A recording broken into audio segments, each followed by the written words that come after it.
This video explores the grey area involved in photographing other people at a time when they are emotionally vulnerable. There's an unfair power differential between photographers and their subjects. As a photojournalist and portrait photographer for hire, I've often found myself in situations in which I feel uncomfortable about where to actually draw that line. In some cases, my need to fulfill the client's brief hits up against that feeling that I need to back off out of human decency. I recently travelled to Perth, Australia to visit my 88-year-old mother, probably for the last time. During the visit, I took a portrait of her that I felt expressed some of the emotion that I was feeling at the time. The image is obviously very personal, and it's not something that I would post on Facebook or social media. But that thought led me to consider all the occasions in which I'd intruded into other people's very personal moments and walked away with images for magazines or newspapers. The question is, why am I prepared to make public someone else's pain, but shy away from showing a photograph that reveals my own? It isn't an easy question to answer without feeling a little uncomfortable, and it becomes more unsettling when I consider that I receive payment from media companies for doing this work.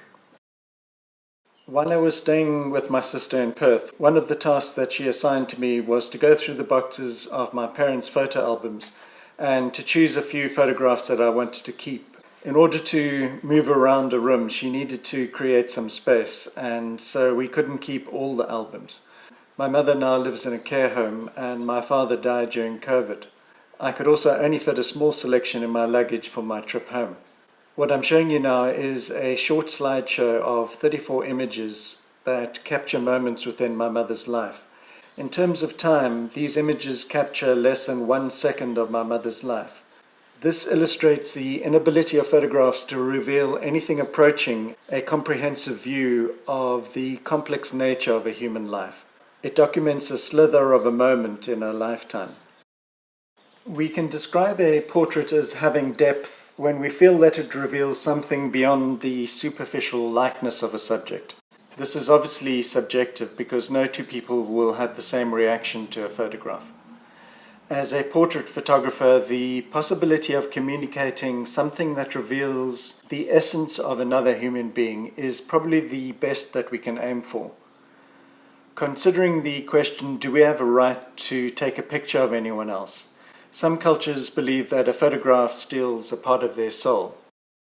The more recent ideas of cultural appropriation might be expanded to include photography. However, I'm not sure this is achievable during a time when almost everyone carries a cell phone camera around with them. Our image-driven social media illustrates that our society places equal or higher value on visual information as it does on words. So perhaps in a utopia there would be no reason to photograph anyone else, but during this time we are definitely reliant on both words and pictures to communicate. Legislation regarding who and how we photograph seems like a really bad idea. I'm definitely in the camp of free speech. I believe that it's far better to appeal to each individual's sense of awareness. Somewhere deep inside one's consciousness, there's a very clear voice telling one when the integrity line is being crossed. I've revisited some situations in which I've felt uncomfortable after taking a photograph. That feeling tells me that I came close or actually crossed the line. It's always easier in retrospect to know where one should have drawn the line, but under pressure it's not so obvious. Also, one person's line could be different from another's. As a photographer, I think that if one truly connects with the person that one's photographing, then on some level one is negotiating a contract within that space. The agreement that you're making with the subject is on the level of trust and integrity. And from experience, I think that without that contract being made, it's almost impossible to produce a portrait with real depth. It doesn't mean that the images can't be strong on an information level, but I doubt that they would be able to reveal something of the essence of the subject. And as soon as one breaks the contract and steps over the line, I think that connection is broken, and then you're limiting yourself because you don't have that ability to see into the other person, because they would on some unconscious level probably also feel that the space had been violated to some degree. During a quiet moment, I asked my mother if I could take a picture of her.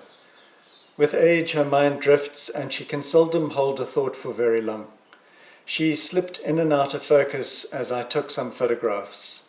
This image captures one of her drifting off moments, and for me it represents the loss that I feel about the fading link that I have with my mother. I'm not sure if this portrait holds the same meaning for anyone else, but perhaps it expresses some aspect of human connection or the lack of. If I was standing in judgment about my role in taking this photograph, then there are a number of questions that could be asked. And to be honest, I don't know the answer to these questions with 100% certainty. But here are a few. Was it exploitative to take a photograph when she was less aware, and should I show it to anyone else? My best answer to that is that it doesn't feel wrong or uncaring. Was I taking a photograph to cut off from my actual feelings?